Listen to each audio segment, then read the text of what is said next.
Today what we're going to be doing is changing the cabin air filter in a 2011 Toyota Sienna.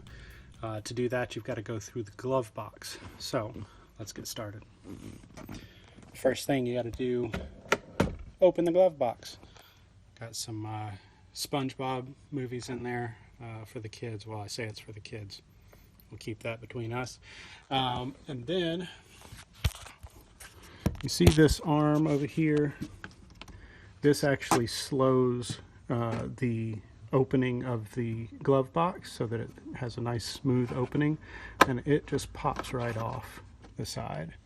Next, you can see right here there's a little tab that holds the that stops the glove box when you open it, keeps it from falling open, and you've got to push in enough on the side of that glove box to get that past and open up.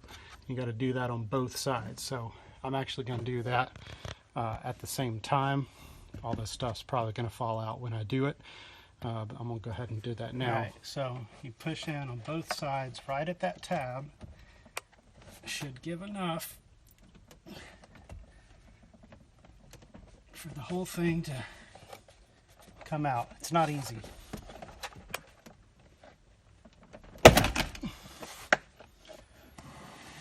Go. That whole thing will lift off. Next, we've got to get this cover plate. This is the cover plate for the air filter. One side will pop off. The other side, the whole thing will just pop right out. We're going to take the old filter out.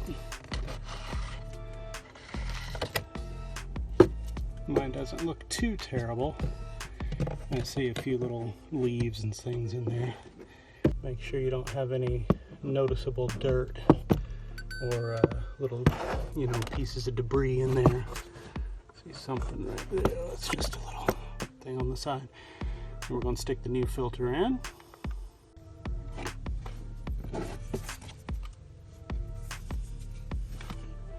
Then we're going to slide the new filter in. Now on the side of the filter, if I can get it to focus there, see it has an arrow. You want that arrow to be pointed down. And then the filter has these little padded sides here. Basically the long side is what goes into slides in. The short side are going side to side. It's only going to fit in one way, so as long as it slides in, as far as the rotation of it, the rotation of the filter, it only fits in one way.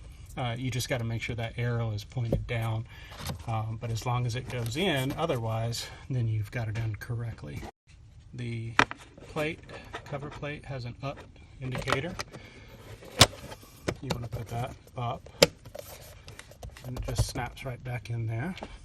All right, I'm going to get our glove box back together. It has these little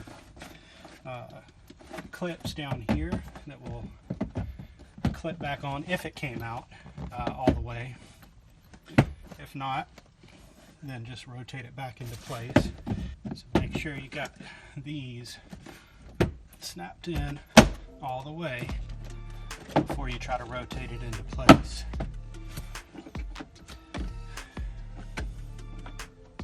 And put this piece, this little peg back in. This piece here, pop back on. Return SpongeBob to his rightful place. There, all the paperwork, all that. That's all there is to it. I appreciate you tuning in. These cabin filters especially, I'm shocked at how much a mechanic will charge you for swapping that out. I know you got to go in through the glove box, but I mean really it's not that difficult. It's not that much effort to get to it, take it apart. It's just a knowledge, just knowing how to do it. And now you know how to do it, so you don't have to get ripped off by a mechanic that's charging you an arm and a leg to replace the cabin air filter. I appreciate you watching. Thanks a lot for tuning in. If you haven't yet, go ahead and subscribe, like the video if it helped you out, and I hope to see you back here soon. Thanks a lot.